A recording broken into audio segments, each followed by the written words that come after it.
इस बार भी जदयू को सीट गठबंधन में मिला है। तो ऐसी परिस्थिति में लोजपा रामविलास वहाँ चुनाव नहीं लड़ेगी। जो गठबंधन के हमारे उम्मीदवार हैं उनके साथ रहेगी। अब ऐसी परिस्थिति में उनका ये निर्णय व्यक्तिगत है। उन्होंने पार्टी से इस्तीफा देकर चुनाव लड़ने का फैसला किया, तो उसको हम नहीं कुछ कह सकते। एकदम करेंगे, प्रचार प्रसार करेंगे नहीं, हमारे कार्यकर्ता लग गए हैं और चुनाव जिताने का काम करेंगे। हम लोग गठबंधन धर्म के साथ पूरी चट्टानी एकता के साथ। कोई भी मान लीजिए लोकसभा का सदस्य जीतता है, विधायक जीतता है, तो चुनाव रिजल्ट तक वो मान लीजिए उसके सब लोग सबके समर्थक नहीं होते हैं, लेकिन चुनाव जीतने के बाद सबका काम करते हैं और यही परिपाटी रही है, यही लोकतंत्र की खूबसूरती है। हमारे पार्टी और परिवार को तोड़ने के बाद हमारे नेता के कुशल नेतृत्व में 5 के 5 सीट जीतने का काम किया। हम क्यों, अब हम साजिश के तहत वो तो जिसमें पार्टी हमारी थी तो हम लोग उसमें मांगे थे, लेकिन जबरदस्ती कब्जा किए हुए थे। अब हम आरोप प्रत्यारोप लगाना, देखिए खिसियानी बिल्ली खम्मा नोचे। हम लोग इतनी हमारी पार्टी, हम लोग लगातार देखेंगे कि हम अपने नेता के निजी आवास में अपना पार्टी चलाए हैं। सबका लाइव बिहार में मैं आपके साथ है संजीव सिंह। देखिए 10 जुलाई को रुपौली विधानसभा उपचुनाव होना है।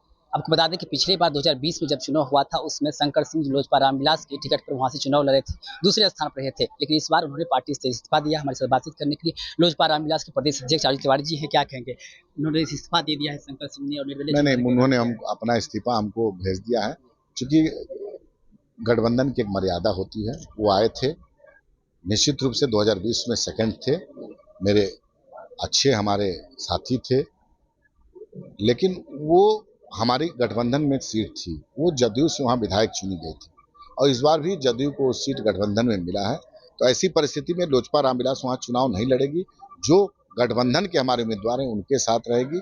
अब ऐसी परिस्थिति में उनका ये निर्णय व्यक्तिगत है।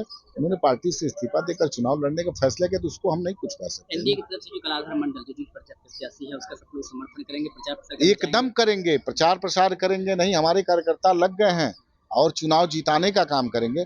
हम लोग गठबंधन धर्म के साथ पूरी चट्टानी एकता के साथ।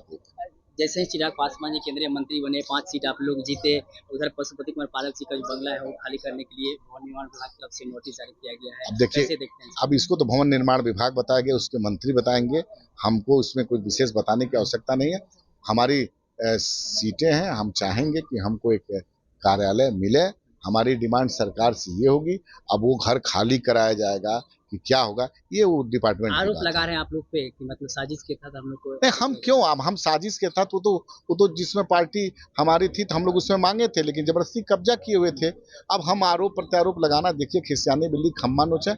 हम लोग इतनी हमारी पार्टी, हम लोग लगातार देखेंगे कि हम अपने नेता के निजी आवास में अपना पार्टी चलाए हैं और हम लोग 100% स्ट्राइक रेट दिए हैं। हमारे पार्टी और परिवार को तोड़ने के बाद हमारे नेता के कुशल नेतृत्व में 5 के 5 सीट जीतने का काम किया है।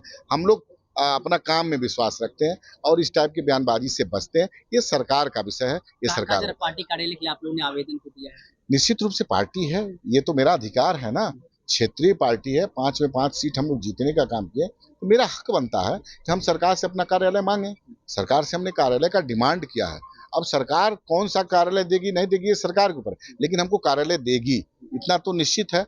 अब ये सरकार का विषय है, क्या नियम के साथ उनके साथ क्या कर रहा नहीं कर रहा। ये लोग, वो लोग बयानबाजी करते हैं, उनके बयानबाजी मीडिया में बनने के लिए करते हैं। हम उनके बातों पर कोई प्रतिक्रिया ही देना नहीं चाहते। ये तो सरकार का विषय है। ठाकुर के बयान को कैसे देखिए, देवेश चंद्र ठाकुर जी का बयान मैंने सुना नहीं है और निश्चित रूप से देवेश चंद्र ठाकुर जी ने क्या बयान दिया है हम सुनेंगे तो उस पर अपनी प्रतिक्रिया देंगे।